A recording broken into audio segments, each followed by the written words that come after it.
dicho que puede evaluarse en cualquiera de los tres momentos, pero si yo tengo concebido evaluar algo, debe aparecer dónde yo voy a evaluar y en qué momento. Ajá. Deberá existir coherencia con los objetivos. Recuerden ustedes que en el encabezamiento hablé de los objetivos que persigo, en el encabezamiento hablé de los métodos, en el encabezamiento incluso hablé de los medios.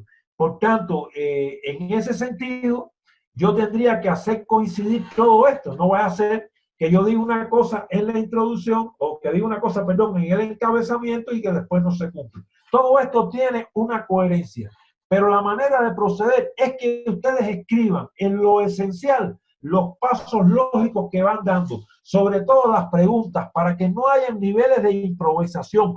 No pueden haber grandes niveles de improvisación. Nos arriesgamos a que la clase no cumpla con sus objetivos. ¿Qué voy a orientarle a los estudiantes? ¿En qué momento lo voy a orientar? ¿Qué método voy a utilizar?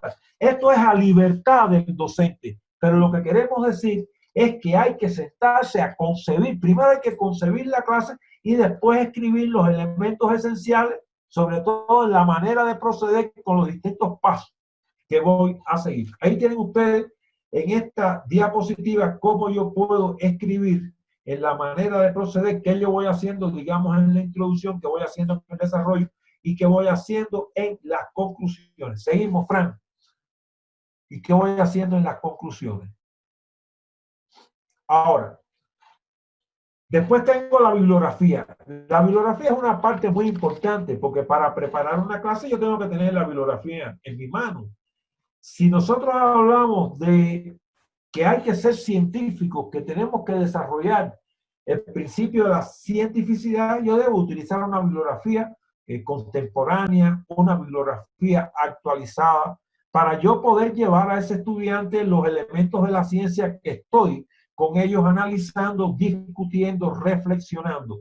Por tanto, hay una bibliografía que yo uso como docente, que debe ser una bibliografía actual, muy actualizada, y esa bibliografía, al final de la manera de proceder, yo debo consignarla. ¿Qué bibliografía yo utilicé como docente?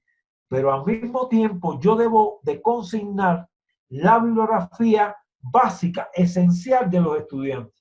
Porque yo voy a trabajar en el aula con un libro de texto. Porque yo voy a orientarle a los estudiantes determinadas tareas por su libro de texto. Generalmente hay un libro de texto. En las universidades hay más de un libro de texto. Pero de alguna manera en el planeamiento tiene que quedar clara la bibliografía que usa el docente y la bibliografía con la que van a trabajar los estudiantes, que pretendemos que siempre sea una bibliografía actualizada, una bibliografía que esté acorde con el desarrollo en particular, que tenga la ciencia para poder ser consecuentes con el cumplimiento del principio de la cientificidad. Por tanto, esto también forma parte del planeamiento en la medida que pues, yo tengo planeamiento, por ejemplo, del año 1972, y cuando lo reviso digo, caramba, mira la bibliografía que yo usaba, pero ya en otros planeamientos yo le voy incluyendo otras porque van apareciendo nuevos artículos, van apareciendo nuevos textos y la evolución de mí como profesor se va viendo incluso en mis planeamientos. Porque de un año a otro hay avance, de un año a otro hay experiencia, de un año a otro hay conocimiento. Y entonces en el mismo planeamiento a veces trabajo y le incorporo cosas y le tacho algunas cosas. Y eso van siendo elementos de estudio. Los planeamientos son elementos que recogen experiencia, que recogen resultados de nuestro trabajo docente. Y reitero, la bibliografía es parte importante también de ese tercer momento, que es el tercer momento de la preparación de la clase, el momento que va posterior a la manera de proceder. Pasamos a la otra diapositiva y aquí está quizás una de las partes que más podemos utilizar, que más nos ayudan. Al final de ese planeamiento yo pongo observaciones y cuando yo termino mi clase, ahí yo voy a recoger mi experiencia, qué logré, qué dificultades tuve, las consideraciones que el docente en cuanto al cumplimiento de los objetivos, cómo se cumplieron los objetivos, el objetivo tuvo dificultad de cumplimiento, Esas observaciones me sirven a mí para poder analizar, para poder recoger mi experiencia, qué logré, qué no logré. Si yo no escribo eso, al cabo del tiempo lo olvido. Y entonces puedo dar una clase similar, la misma clase, digamos, dentro de un año, y ya me olvidé de cuáles fueron aquellas experiencias.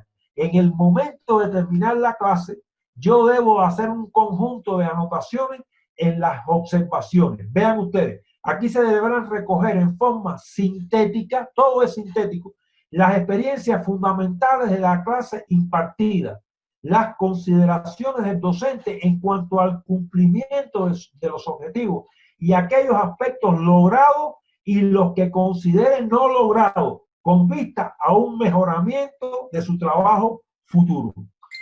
Me parece importante esto como algo esencial de que uno es capaz de uno concibe la clase, después la ejecuta y puede darse cuenta que aquello que él concibió tuvo dificultades en la ejecución. Y vengo a las observaciones y escribo esto. Es una dificultad que se me presentó, pero si está escrita, la analizo, entonces yo puedo resolver ese problema y tener una visión más acabada, más profunda y más científica de mi trabajo. Digamos que las observaciones es la manera de recoger las experiencias que yo obtuve en mi clase, sobre todo en la correspondencia entre la planificación y la ejecución. Lo que no puede ser es que nosotros planifiquemos una cosa y hagamos otra completamente distinta. Tenemos que lograr que la lógica de la planificación se lleve a cabo en la ejecución y que haya una correspondencia entre planificación y ejecución. Los aspectos que tengan dificultades o los aspectos exitosos los escribo en las observaciones y yo estoy recopilando mis propias experiencias. Y no hay un aprendizaje más significativo y más importante que aprender sobre nuestras propias experiencias, aprender de nuestros propios resultados, que seamos nosotros los críticos de nuestras clases y que no sean otros los que nos critiquen a nosotros. La medida que seamos críticos de nuestras clases y reflejemos en las observaciones nuestras particularidades, los éxitos, las dificultades que hemos tenido, en esa medida en que yo sea analítico, yo mismo, con mi trabajo, yo iré año en año perfeccionando mi labor docente. Es decir, aquí lo que hemos visto son dos cosas principales en la actividad de hoy. Primero, que toda clase tiene tres momentos y que yo tengo que tener una concepción clara de las peculiaridades de cada momento. Y que yo tengo que tener una visión de cuándo yo paso de un momento a otro. ¿Qué características tiene cada momento? Cada momento tiene una serie de características particulares. Tengo que conocer eso. Tengo que saber que en la clase yo voy transitando de la introducción al desarrollo y del desarrollo a las conclusiones. Ahora bien, todo eso yo tengo que reflejarlo en un planeamiento. Ahora esto es cómo yo concibo y escribo los elementos centrales de mi clase. Los pasos fundamentales que voy a dar en la introducción, en el desarrollo y en las conclusiones. Cuando uno tiene mucha experiencia, ese planeamiento es más concreto. Digamos, es más concreto. Y llega un momento en que usted solamente pone elementos muy concretos de la introducción, del desarrollo y las conclusiones. Pero cuando no tenemos mucha experiencia, tenemos que tratar de reflejar por escrito en el planeamiento las cosas esenciales, los pasos principales que vamos a dar. Bueno, no sé cómo es en Bolivia, pero en otros países cuando un inspector, algunas veces le llaman inspector, otras veces metodólogo, llega a una institución académica, le pide los planeamientos a los docentes. Debe usted los planeamientos de matemática del primer año de la carrera. Y entonces usted tiene que entregar esos planeamientos. Y esos planeamientos son objeto de estudio, son objeto de revisión. Pero al mismo tiempo, lo esencial del planeamiento es que el planeamiento constituye la guía esencial de los pasos que vamos a dar en el aula, en la introducción, en el desarrollo y en las conclusiones, donde se refleja objetivo, contenido, método, medio, evaluación, formas organizativas. Todo lo que hemos estudiado en los encuentros que hemos desarrollado con ustedes anteriormente. Ahora, todo esto se hace con una visión personal, todo esto se hace desde una perspectiva personal. Esto no es una cosa rígida para todo el mundo que haya que exigirle que a todo el mundo tenga que hacer lo mismo. Evidentemente, esto es la orientación, esto es la guía, esto es la concepción de la clase. Porque sin una concepción, sin una guía, muy probablemente es muy difícil que las cosas salgan correctamente con nuestros estudiantes. Ya reitero nuevamente, es un proceso complejo, es un proceso que muchas veces se están dando las cuestiones que en el aula que no teníamos concebido, esas cosas pueden ser parte de las observaciones. Las observaciones son los elementos esenciales de la experiencia de la clase, lo positivo, lo negativo, qué me salió bien, qué me salió mal, para tener esa experiencia y aquello que fue negativo, no reiterarlo, y aquello que fue positivo, tomarlo en consideración porque nos dio muy buen resultado. Estas son las ideas principales, digamos, Frank, no sé si habrá alguna pregunta. Todo esto hay que mentalizarlo ahora de manera, digamos, personal. Ajá. Aquí tienen las ideas centrales, las concepciones básicas, y hay que ir al aula con una preparación. No hay que ir al aula a improvisar todo lo que se nos ocurra, porque seguramente no nos va a ir muy bien con nuestros estudiantes. Bien, bueno, ya el profesor ha explicado las ideas principales, las cuales me parecen muy interesantes. Yo he anotado muchas cosas aquí, a pesar de que llevo años, pero todos los días aprende algo. Me gustó mucho la idea de que se pueda ver la evolución El desarrollo profesional. del desempeño del profesor, sí, sobre todo en poder. Usted decía en una de las clases que el contenido es una parte de la cultura. Y a partir de a través de la bibliografía se va a expresar también esa parte de la cultura, es decir, la evolución que ha ido teniendo culturalmente en la sociedad, algo que necesita ser estudiado. Y verdaderamente muchas veces, eso lo vamos a ver también a lo largo de todos los módulos y vamos a especificar en el último módulo, por ejemplo, cómo ustedes van a trabajar con repositorios, con gestores, con buscadores, para poder integrar un entorno personal de aprendizaje profesional. Por ejemplo, hace poco estábamos con el doctor en un diplomado en Ciencias de la Salud y todos, no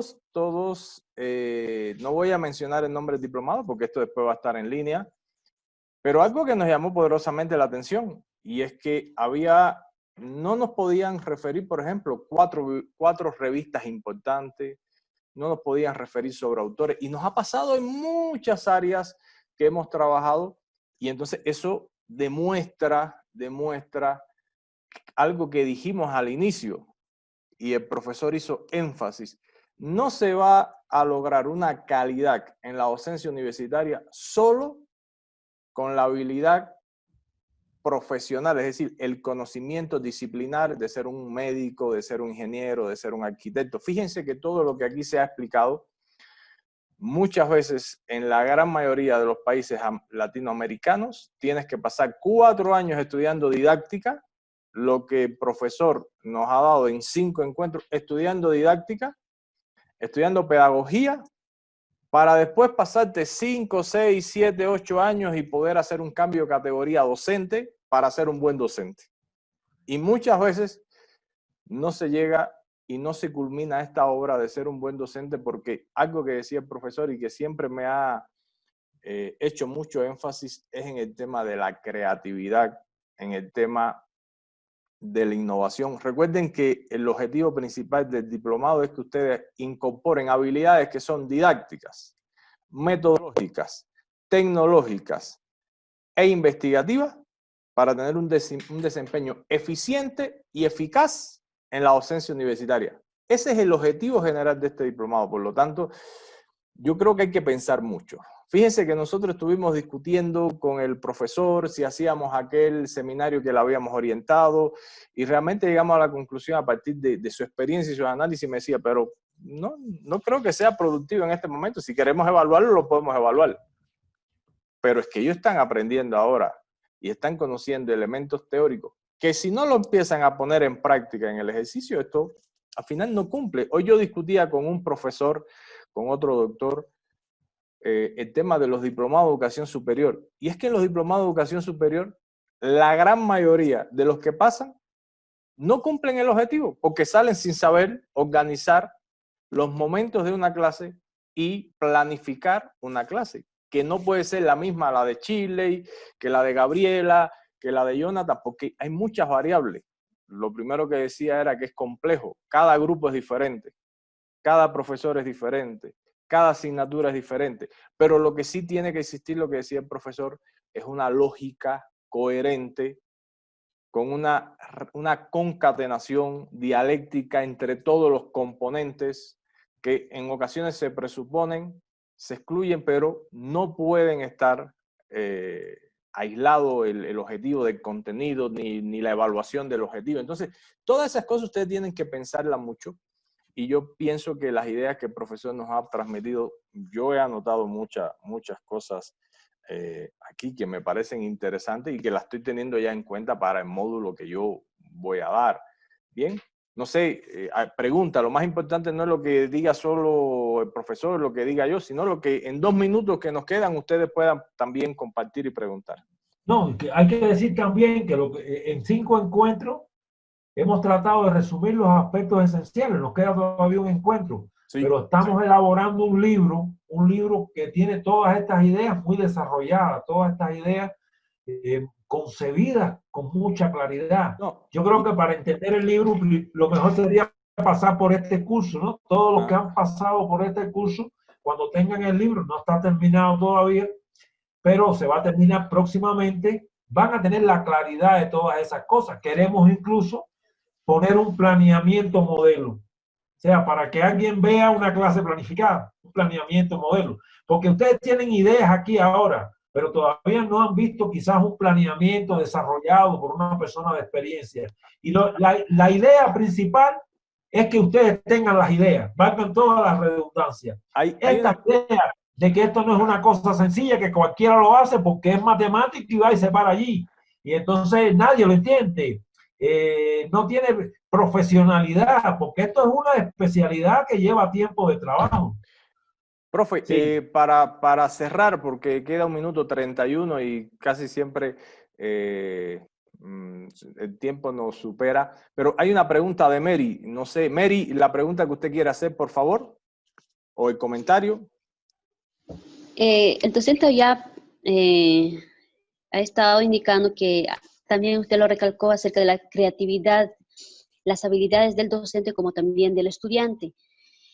Del docente está bien, se entiende, y del estudiante, ¿qué tendríamos que sacarle del estudiante universitario que está ahí sentado?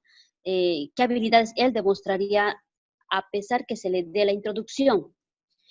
Y el otro es, dice, no debe ser rígido. ¿A qué se refiere en esa parte? No sé. Mira, No puede ser esquemático, nada es esquemático. Está la libertad personal. profe, Cada cual está cómodo de una manera y hay que respetar esa personalidad cuando uno hace este trabajo. No es un esquema cuadriculado, poner esto y aquello, que todo el mundo haga lo mismo. Es que cada cual tiene que pasar por una manera de proceder que aborde estos 3 momentos y que deje claro todo esto. El estudiante universitario necesita mucha independencia. Estoy corriendo porque se va el tiempo. Sí. Necesita mucha independencia, muchísima independencia. Necesita trabajar con problemas, darle la posibilidad de que lo resuelva. Necesita desarrollar habilidades